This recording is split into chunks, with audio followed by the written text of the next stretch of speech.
Oi pessoal, sejam bem-vindos a mais um vídeo do canal. Estamos aqui com a professora Janice Teodoro, uma das autoras da Base Nacional Comum Curricular, e também com a professora Ana Neme, que é professora da Unifesp e autora de livros de história. Sejam bem-vindas. O tema de hoje é sobre a Base Nacional Comum Curricular. Bom, então, Janice, primeiro queria agradecer a oportunidade de conversar com você de novo. Converso com você desde quando eu era aluna de História, mas agora a minha preocupação aqui é conversar um pouco com você sobre como é que nós podemos utilizar a base tanto para compor livros didáticos quanto para compor currículos nas escolas. É uma pergunta muito interessante para quem fez tanto tempo na base comum curricular. E eu, observando e conversando com os professores, eu tenho notado uma dificuldade básica, que é compreender de fato o que são as habilidades e competências e qual a importância de fato dos objetos de conhecimento, né? Então, muitas vezes, o professor pega a base e ele acha que ali está listado uma série de conteúdos tradicionais que estão presentes em todos os livros didáticos, Revolução Francesa, Revolução Industrial, descobrimento, enfim, uma série de questões que são básicas na formação dos alunos, e eles compreendem que os currículos é que regem a base, que os objetos de conhecimento são os elementos centrais na base, e não as habilidades e competências. Eles focam, embora todo mundo utilize a linguagem, fale em termos de habilidade e competência, mas de que forma as habilidades e competências de fato estão gerindo, né, os procedimentos do professor em sala de aula, em que medida o material didático está oferecendo condições para que ele desenvolva as habilidades e competências, né? Eu vejo muita dificuldade nisso. Então, por exemplo, a base ela não obriga o professor sequer a trabalhar aqueles conteúdos na forma como eles estão enunciados como objetos de conhecimento, naquela sequência ou naquela ordem, né? O professor pode rearticular aqueles objetos de conhecimento da forma como ele considerar necessário para a sua turma, na turma que ele dá aula, né? Então, nós temos que ter, em primeiro lugar, a noção do Brasil. O Brasil é um país continental, com problemas em cada uma das regiões muito específicos. Por exemplo, eu acho que não dá para o professor de História em Minas Gerais entrar em sala de aula hoje em dia sem se defrontar com o problema da mineração. Então, evidentemente que ele pode pegar a base nacional curricular e encontrar na base os lugares onde ele vai ampliar a explicação que ele vai dar sobre a realidade que ele está utilizando, ou seja, ele vai tomar o presente, né, que são os desastres que estão acontecendo com a mineração, e ele pode pegar, por exemplo, fazer uma valorização muito grande na Inconfidência Mineira. E como é que era a mineração naquela época, como é que a mineração se desenvolveu, qual a importância econômica que ela tem diante do Brasil. Quando ela for analisar os problemas internacionais, pode analisar a mineração no quadro internacional. Quer dizer, existem diversos problemas do presente que podem levar a uma reflexão muito interessante sobre o passado, né? Às vezes, mesmo se você pegar a questão do uso do ferro na antiguidade, né? Quer dizer, que materiais são utilizados, como é que eles são processados, vamos chamar o professor de química e vamos ver como é que na história vão tendo uma importância para o homem, para as sociedades, para o mercado internacional, para o mercado nacional. Então tem uma série de problemáticas que se desenrolam a partir daí. Como os currículos são estaduais, isso é uma coisa que facilita, porque os currículos já podem enunciar ou valorizar determinadas temáticas. Então, em primeiro lugar, os objetos de conhecimento não são uma camisa de força. É necessário que se entenda isso, né? Se não entender isso, não vai entender a base. Não são uma camisa de força. Eles são enunciados que devem ser tratados de modo muito amplo e muito geral em todo o território brasileiro, mas que devem ser focalizados a partir de problemas que estão postos em determinadas regiões. Porque a gente se interessa, a criança, o adolescente, nos dias de hoje, ele está vivendo os problemas do dia a dia. E esses problemas que vão levar a criar uma situação problema e a partir dessa situação problema, discutir uma série de questões que são importantes. Então, é necessário ter muita clareza dessa abertura da base, né? Isso é fundamental, de ficar claro para os professores e também para os responsáveis pela produção de material didático, porque muitos deles defendiam que deveria haver uma base porque eles imaginavam ali sequências que eles poderiam colocar e que facilitariam as vendas. E não é isso que está ali. Aonde, de acordo com a maneira como eu li toda a introdução da base, eu entendo que ela sugere equilibrar o livre-arbítrio do professor, a experiência da comunidade e os objetos de conhecimento propostos. Tem que ter uma articulação aqui, que, como você disse, não pode ser uma camisa de força. Sem dúvida, Ana, você está certa. E eu acho que a gente vai observar se de fato a base está sendo utilizada e está sendo bem utilizada na rede escolar. Um dos indícios que eu sempre digo que nos permite avaliar o uso adequado da base são nas avaliações propostas, nas atividades que são propostas nos livros didáticos e em geral. Porque, veja só, nós estamos partindo de um lugar onde a gente sai um pouco da preocupação em definir o que é o livro didático e passa a definir com mais uma amplitude maior o que é material didático, né? Então, o material didático que o professor vai utilizar em sala de aula pode ser um monte de coisa. Ele pode utilizar um livro que está na biblioteca, ele pode utilizar um filme que ele vai selecionar em função das preocupações que ele tem, né? Um noticiário, ele pode utilizar quadros, ele pode utilizar uma série material musical, né? Quer dizer, ele pode trabalhar a linguagem visual, ele vai trabalhar diversas linguagens. Então, eu acho que a base, ela de alguma forma nos acende a luz que a gente sai do uso de apenas um livro para um campo muito mais amplo, onde o professor tem muita autonomia de escolher aqueles materiais que vão ser necessários para aquela sala de aula se tornar interessante. Então, nós não queremos aprisionar o professor, não é uma camisa de força do professor, porque se o aluno aprender a pensar em termos de habilidades e competências, né, ele vai resolver todos os problemas das avaliações nacionais. Então, eu creio que aí nós estamos diante de uma questão que é muito importante. Digamos, existe uma maneira muito tradicional de você avaliar o conhecimento do aluno. E essa maneira muito tradicional de avaliar o conhecimento do aluno é assim: o que foi a Revolução Francesa? O que foi a Revolução Industrial? Quais são os personagens centrais desse evento histórico? Então, eu vou falar do Bolívar, vou falar do Tiradentes, enfim. Não obrigatoriamente essa pergunta ou a resposta correta do aluno representa que ele deu conta das habilidades e competências necessárias, né? Então, em geral, o que os professores têm mais facilidade de fazer é na habilidade de identificar. Identificar todo mundo faz com uma tranquilidade muito grande. Identifique quais são as questões essenciais que podem caracterizar a Revolução Francesa. Aí você vai lá e conta a Revolução Francesa. Mas você não problematizou a Revolução Francesa, né? Quer dizer, a atividade difícil é você, por exemplo, fazer o aluno pensar em que medida aquele ideário da Revolução Francesa está presente no dia de hoje e quais as diferenças de você pensar aquele ideário naquela conjuntura e na conjuntura atual. Igualdade, liberdade, fraternidade. Como é que você vê essas categorias?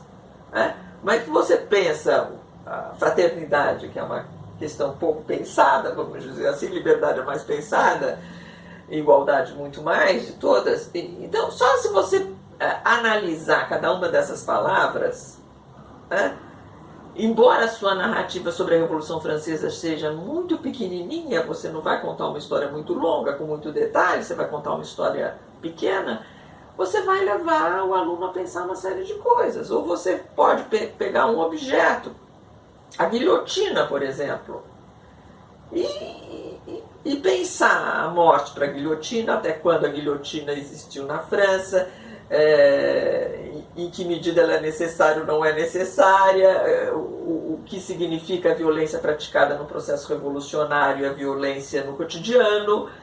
Enfim, e aí você pode selecionar um determinado objeto e aquele objeto passar a ser o centro da sua aula. E todos os significados e ressignificados que aquele objeto vai tendo. Então, por exemplo, eu posso pegar um pilão e analisar a escravidão na perspectiva do pilão. E posso pegar o pilão como elemento de decoração dentro de uma sala, uma sala relativamente aristocrática, vamos dizer assim. Então, ele ressignificou ali. E essa mudança, como é que eu vou dar conta? Como é que eu vou interpretar esse uso dos objetos em lugares diferentes? Então, o que nós observamos? Se você quer avaliar se algum professor ou algum trabalho de fato responde às questões da BNCC, o lugar melhor para focar é a atividade. Né? Quer dizer, diante daquela atividade, que reflexões você propõe para o aluno? Isso é fundamental, Janice, porque uma dificuldade que eu tenho quando converso com professores é dizer que ensinar história não é só contar o que aconteceu. Porque, na verdade, se a gente oferece para os alunos todos esses documentos aí que você está colocando como exemplos, desde um pilão, passando por um quadro, por um documento oficial, o que for, e ler a documentação com ele dentro da sintaxe interna de cada documento, porque um pilão é diferente de uma lei, por exemplo, mas a leitura disso e a proposição da construção de narrativas por eles.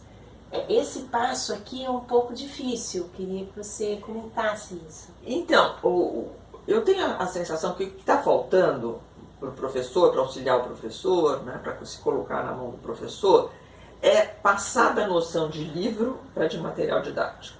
Porque, por exemplo, você pode, durante todo um ano, pensar, a partir da base, uma série de objetos ou de documentos, né, e em torno desses objetos e desses documentos, você passar por toda aquela temática, todos aqueles objetos de conhecimentos que estão dados.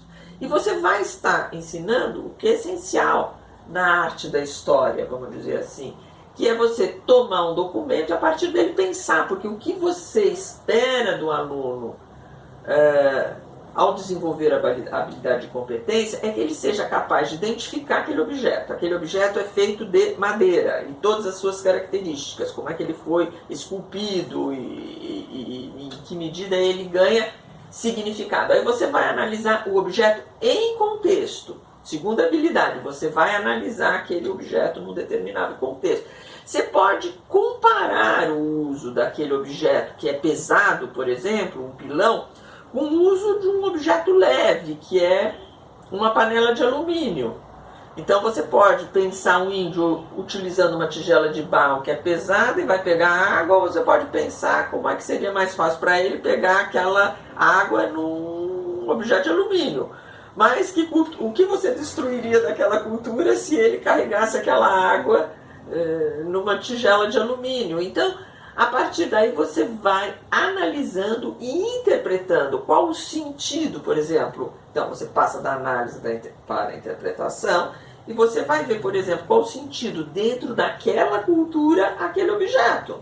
Então você está analisando a diversidade cultural, que é uma proposta da base, né?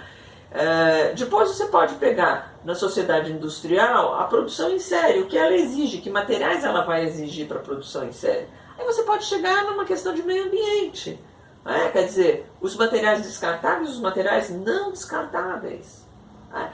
Então, veja só, você pode desenhar, e aí você está desenvolvendo todas as habilidades. Você está desenvolvendo identificação, que é, vamos dizer, a primeira básica, né?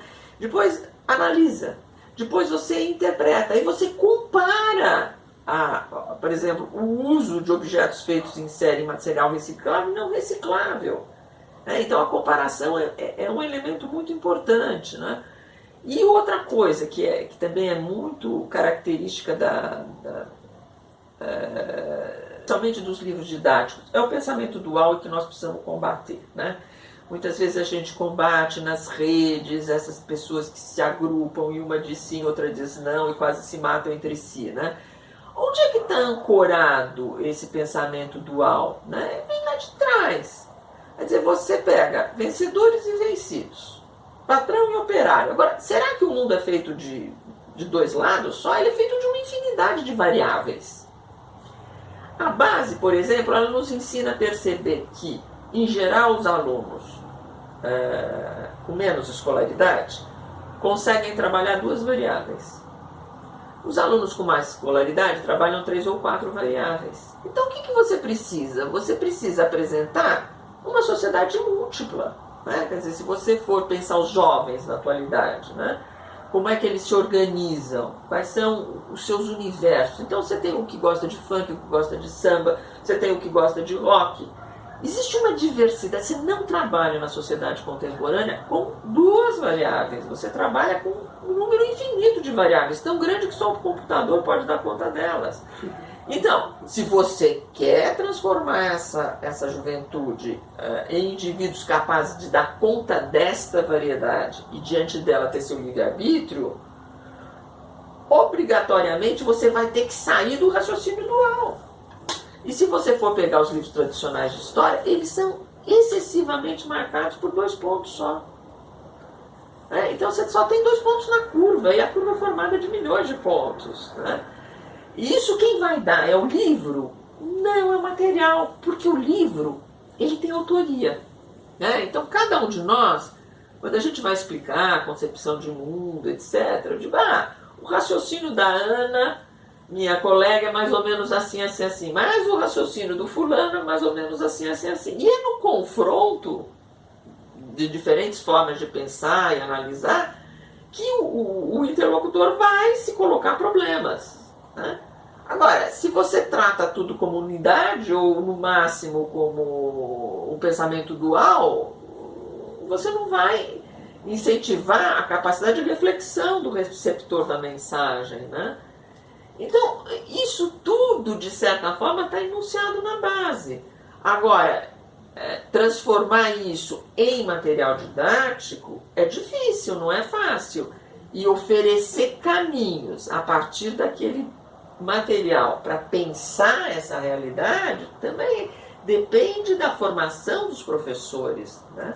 Não depende nem da base, não depende do currículo. Achar que a base ou o currículo vai mudar a educação brasileira é um sonho. O que vai mudar a educação brasileira são os professores que estão em sala de aula. Eles vão mudar. Os seus salários terão que ajudar. Os seus salários, quer dizer, à medida que você tem um professor que ganha por volta de R$ 2.500 e que a comunidade dentro do qual ele vive não respeita, né? Torna difícil a atividade dele em sala de aula. Então, quando a gente assiste, por exemplo, a agressão de professor, por que estão agredindo o professor? Né?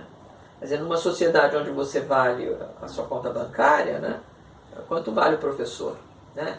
Não que eu concorde com essa formulação, mas infelizmente, né, não adianta sonhar que nós estamos num outro mundo, né? Que as qualidades espirituais serão levadas em conta. Elas deveriam ser, mas não são. Né? Então, o mundo da educação está repleto de contradições muito graves. Né? A base é uma gota, né, no oceano. Os currículos, uma outra gota no oceano. Né? Agora, eu acho que cabe a nós utilizarmos o pinga-gota, né? Porque é assim que a gente vai mudar alguma coisa. Né? Sim, sem dúvida nenhuma. E você falou sobre autoria de material didático ou de livro didático. Os livros hoje fazem um esforço enorme para serem mais plurais. Existe lá uma tensão entre autoria, editoria e necessidades colocadas pela escola. A leitura feita pelos professores universitários, que muitas vezes são quem avalia, e muitos deles não têm esse vínculo com a educação básica, mas vão lá avaliar livro didático, aí ficam procurando ali debates historiográficos que não cabem no material didático. Então tem toda uma pluralidade aí de variáveis que me levam a perguntar para você, né? Qual a relevância da produção de material ou livro didático por professores universitários e que relação isso poderia ter na avaliação da CAPES? Como é que você vê essa questão? Bom, aí você está tocando num problema delicado, porque na verdade todo o trabalho que se faz em torno de livros didáticos, eles não são computados na CAPES, né? Quer dizer, eles não são levados em consideração na CAPES. Trata-se de uma matéria complexa, né? Por quê? Porque existe um problema de autoria no livro didático, né? Você pode avaliar a produção de um professor em função do que ele escreve, né? Da sua autoria com relação à publicação de uma obra. No caso do livro didático, muitas vezes existem diversos autores, utilização de nome fantasia, uma série de problemas que impedem você ter certeza absoluta que existe um produto X e aquele produto X foi escrito pela pessoa Y, né? E isso gera problemas na avaliação. E eu acho que a gente deve caminhar, o mundo contemporâneo nos indica um caminho onde a definição da autoria, por incrível que possa parecer, é muito importante. E essa autoria, hoje em dia, ela pode estar muito fragmentada, né? Várias pessoas podem escrever um livro comum, mas as autorias têm que ser definidas. E quando você escreve um livro comum, um livro que tem uma vocação didático-pedagógica, é necessário que esse livro, de alguma forma, contenha uma hipótese. A hipótese não precisa ser todo mundo pensar igual, pode ser até pensar diferente, mas ela tem que estar explicitada. Nós vamos reunir aqui diversos autores que têm visões diferentes sobre a democracia, né? Então você sabe que o tema discutido é democracia e que diversos autores vão tratar do tema. O que acontece muitas vezes num livro? Não existe nenhuma preocupação em unir os autores e dizer o que vocês vão discutir diante de diversas perspectivas, e cada um escreve uma coisa que lhe parece adequada. E aí se junta aquele pacote. E essa junção, ela não é explicitada, porque você nem sabe direito quem são esses autores, porque foi uma editora independente que de alguma forma reuniu esse pacote. Quer dizer, não tem um projeto pedagógico que una esses autores.